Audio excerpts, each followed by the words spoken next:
সে জাহান্নামে চলে যাবে। বাম হাতে এত সহজ আমল নামা দেওয়া হবে না। বাম হাত বুক দিয়ে ঢুকে যাবে, এরপরে বুক ফেরে বাম হাত পিঠ দিয়ে বের হয়ে যাবে এবং মাথাকে ঘুরিয়ে দেওয়া হবে। মাথা এখন আমরা তো সামনে দেখি, আমাদের মুখ আর নাক সবকিছু পিছনের দিকে দেওয়া হবে যদি বাম হাতে আমল নামা দেওয়া হয়। সে আমল নামা করে বেঈমান কাফেররা বলবে, মা লিহাদাল কিতাব লা ইউগাদিরু সগীরাতাও ওয়ালা কাবীরাতান ইল্লা আহসাহা। বেঈমান কাফেররা আশ্চর্যান্বিত হয়ে যাবে। বেঈমান কাফেররা বলতে থাকবে, মা লিহাদাল কিতাব, এটা কেমন কিতাব?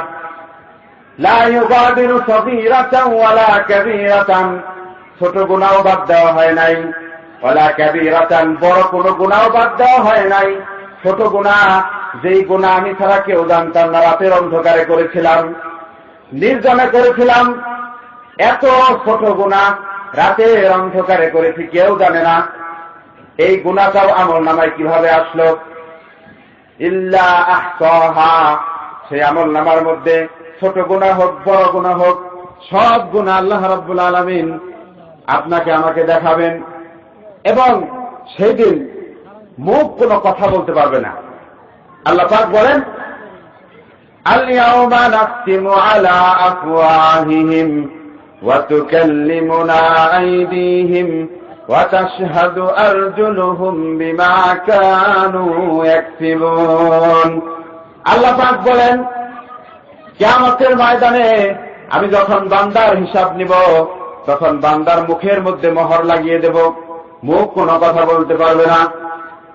ওয়া তাশহাদু আরজুলুহুম, মানুষের হাত মানুষের বিপক্ষে সাক্ষী দেবে, মানুষের পা মানুষের বিপক্ষে সাক্ষী দেবে, মানুষের বিভিন্ন অঙ্গ প্রত্যঙ্গ সাক্ষী দেবে। অন্য আয়াতে আল্লাহ পাক বলেন, ইন্নাস সামআ ওয়াল বাসারা ওয়াল ফুআদা কুল্লু উলাইকা কানা আনহু মাসউলা। ইন্নাস সামআ, নিশ্চয়ই কান, ওয়াল বাসারা, এবং দৃষ্টিশক্তি চোখ, ওয়াল ফুআদা, এবং অন্তর, কুল্লু উলাইকা কানা আনহু মাসউলা। কিয়ামতের কঠিন ময়দানে প্রত্যেকটা অঙ্গ প্রত্যঙ্গকে জিজ্ঞেস করা হবে যে তোমার দ্বারা এই লোক কি অপকর্ম করেছে। ওই দিন হাত আমার বিরুদ্ধে সাক্ষী দিবে যে আল্লাহ এই হাত দিয়ে সে ইসলামের বিরুদ্ধে আইন করেছে, ঠিক কিনা বলেন?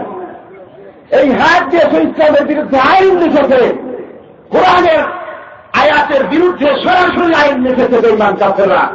আল্লাহ পাক সেদিন হাতের জবান খুলে দেবে, হাত বলতে থাকবে, মুখ বলতে থাকবে, পা বলতে থাকবে যে আমার দ্বারা হেঁটে হেঁটে চুরি করতে গেছে, আমার দ্বারা হেঁটে হেঁটে ডাকাতি করতে গেছে, আমার দ্বারা হেঁটে হেঁটে সন্ত্রাসী করতে গেছে। প্রত্যেকটি অঙ্গ প্রত্যঙ্গ আল্লাহ পাকের দরবারে মামলা দায়ের করবে আপনার আমার বিরুদ্ধে।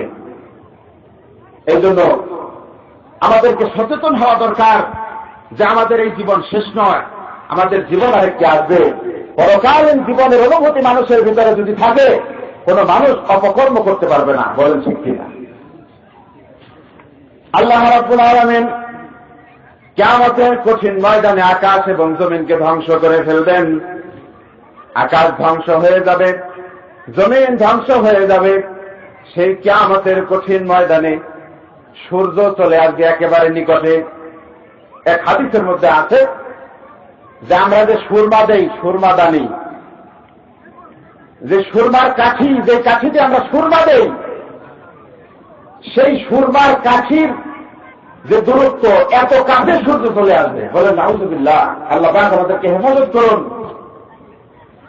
বিজ্ঞানীরা বলে বর্তমানে সূর্যের গায়ে 2 কোটি ডিগ্রি সেলসিয়াস তাপমাত্রা, 2 কোটি ডিগ্রি, 40-45 ডিগ্রি তাপমাত্রা যখন হয় তখন আমাদের অবস্থা কিরকম হয়? জিহ্বা বের হয়ে যায়, জিহ্বা বের হয়ে যাওয়ার উপক্রম হয়ে যায়। কিয়ামতের কঠিন ময়দানে সূর্য যখন কাছে চলে আসবে, সেটাকে আমরা সহ্য করতে পারবো? পারবো না। আরশের ছায়া আমাদের দরকার। যাই হোক, আল্লাহ রাব্বুল আলামিন শপথ করছেন ওয়াল ইয়াউমিল মাউউদ, ওই দিনের শপথ যেই দিনের প্রতিশ্রুতি দেওয়া হয়েছে।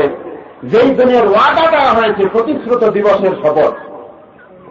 এরপর আল্লাহ পাক বলছেন ওয়াশাহিদিন ওয়া মাশহুদ, এবং শুক্রবার এবং আরাফার দিনের শপথ। শুক্রবারের শপথ করেছেন আল্লাহ পাক এবং আরাফার দিনের শপথ করেছেন। এরপর আল্লাহ পাক বলছেন কুতিলা আসহাবুল উখদুদ, কুতিলা আই লুইনা আসহাবে উখদুদ। আল্লাহ রাসূল সাল্লাল্লাহু আলাইহি ওয়াসাল্লামের আগের যুগে এক বাদশা ছিল, বাদশার নাম ছিল ইউসুফ জু নওয়াজ। ইউসুফ জু নওয়াজ সেই বাদশা ছিল বেঈমান বাদশা, জালিম বাদশা। সেই জালিম বাদশা হাজার হাজার মুমিন এবং সত্য ধর্মের অনুসারীদেরকে আগুনের মধ্যে নিক্ষেপ করে শহীদ করে দিয়েছিল। বলেন নাউযুবিল্লাহি মিন যালিক। সেই ঘটনার বিবরণ দিয়ে আল্লাহ পাক বলছেন কুতিলা আসহাবুল উখদুদ আন-নারি যাতিল ওয়াকুদ ইয হুম আলাইহা কুউদ। আল্লাহ পাক বলছেন কুতিলা আসহাবুল উখদুদ, ধ্বংস হোক, কুতিলা আই লুইনা, অভিশপ্ত হোক আসহাবুল উখদুদ। এই উখদুদবাসীরা, অর্থাৎ যারা গর্ত খনন করে মুমিনদেরকে হত্যা করেছিল, তাদেরকে আল্লাহ পাক অভিশাপ দিচ্ছেন। তারা অভিশপ্ত, তারা ধ্বংস হয়েছে। আল্লাহ রাব্বুল আলামিন যে সমস্ত কথা বলা হলো আমাদের সকলকে আমল করার তৌফিক দান করুন। আমার সময় শেষ। এখন আপনাদের সামনে আলোচনা করবেন উলামায়ে কেরাম। আপনারা সকলে আলোচনা শুনবেন। যারা এদিক সেদিক ঘোরাফেরা করতেছেন অতি তাড়াতাড়ি প্যান্ডেলে এসে চলে যান, প্যান্ডেলে এসে বসে যান। এখনই আপনাদের সামনে উলামা হযরত গুরুত্বপূর্ণ আলোচনা পেশ করবেন।